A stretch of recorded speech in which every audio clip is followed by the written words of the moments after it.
1930年世界盃係國際足協世界盃歷史上第一屆決賽周，主辦國係南美洲嘅烏拉圭。呢屆賽事唔單止係一個足球比賽，更加係世界足球由地區性運動走向全球舞台嘅重要開端。當時國際足協主席朱爾斯雷米特希望建立一項真正屬於全世界嘅國家隊大賽，而烏拉圭因為當時足球實力強勁，又正值國家獨立100週年，所以成為首屆世界盃主辦國。1930年6月19號，意大利郵輪 Conte Verde 由法國南部港口啟航，載住國際足協主席雷米特、歐洲參賽隊伍、球證、球員同記者橫渡大西洋前往烏拉圭。船上有法國、比利時、羅馬尼亞等隊伍，途中又喺巴塞隆拿接載比利時隊，再經里約熱內盧接載巴西隊。成個旅程好似一場遠征啊！歐洲球員要坐船10幾日先到南美，反映當時參加世界盃嘅困難同冒險精神。對比今日飛機交通方便，1930年參賽本身已經係一種巨大承諾。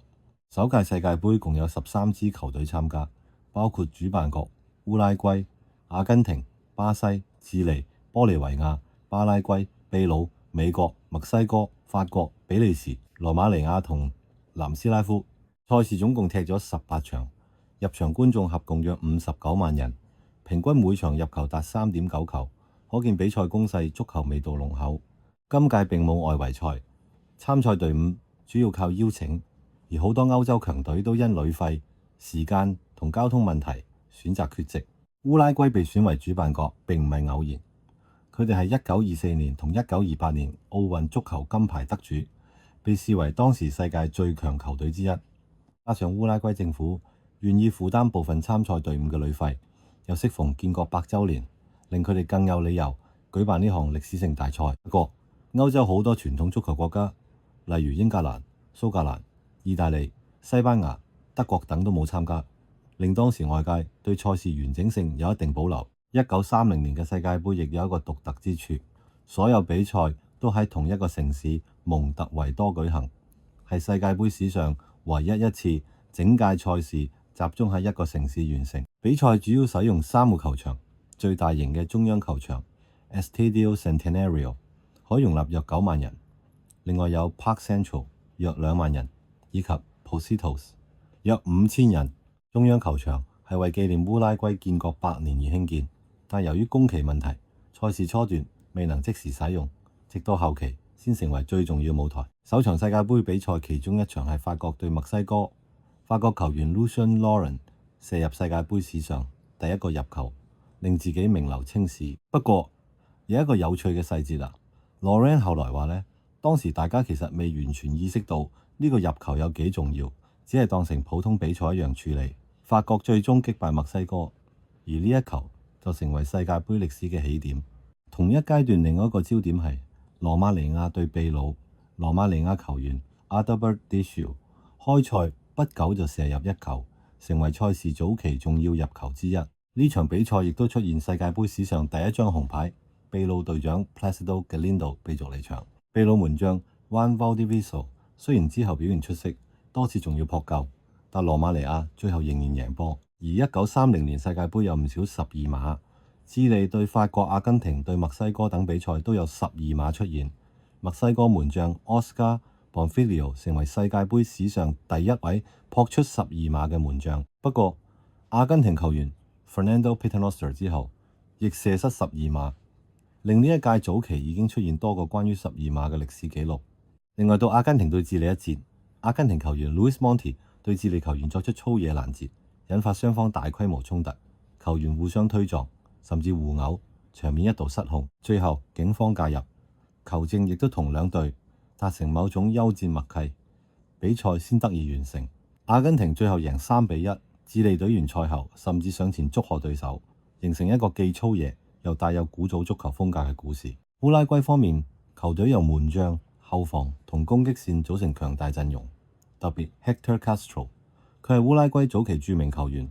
雖然一隻手有缺陷，但仍然成為國家隊重要射手。佢喺對秘魯嘅比賽入球，幫助烏拉圭取得勝利，亦都為球隊奠定信心。Castro 後來更加喺決賽射入關鍵入球，成為第一屆世界盃其中一位傳奇人物。準決賽方面，烏拉圭對南斯拉夫阿根廷對美國兩場賽果都相當懸殊。烏拉圭以6-1擊敗南斯拉夫，阿根廷亦以6-1大勝美國。兩支南美強隊明顯高出對手一班。美國雖然喺賽事中有唔錯表現，但係對阿根廷嘅時候，傷兵同實力嘅差距令佢哋難以抵抗。阿根廷對美國一戰亦都有一段有趣插曲。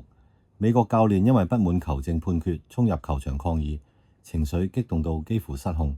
最後場邊人員要用好大嘅力量令佢冷靜。呢個故事反映啦，當年足球比賽管理咧仍然未如今日成熟啦，但亦都充滿戲劇性。決賽係1930年7月30日舉行，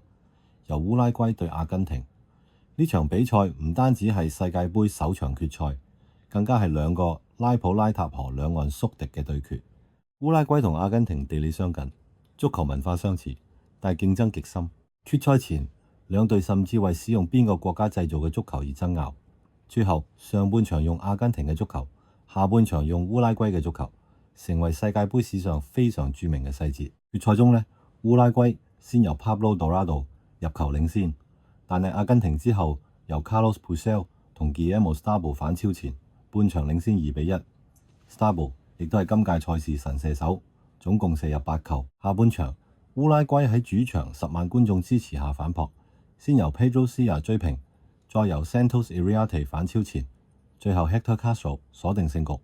烏拉圭以4-2擊敗阿根廷，成為世界盃史上第一個冠軍。烏拉圭隊長 José Nasasi 被文章形容為偉大領袖，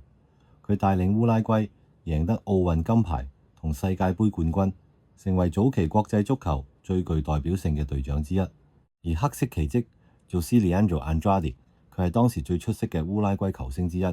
以優雅技術同中場控制能力聞名，被視為早期世界足球嘅巨星。總括而言呢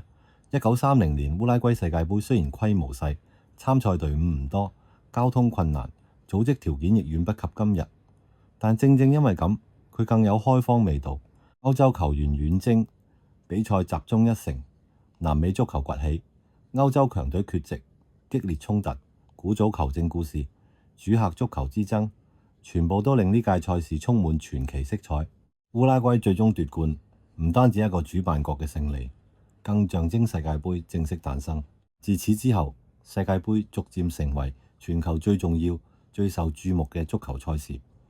而1930年蒙特維多嘅夏天就係呢段足球神話嘅起點。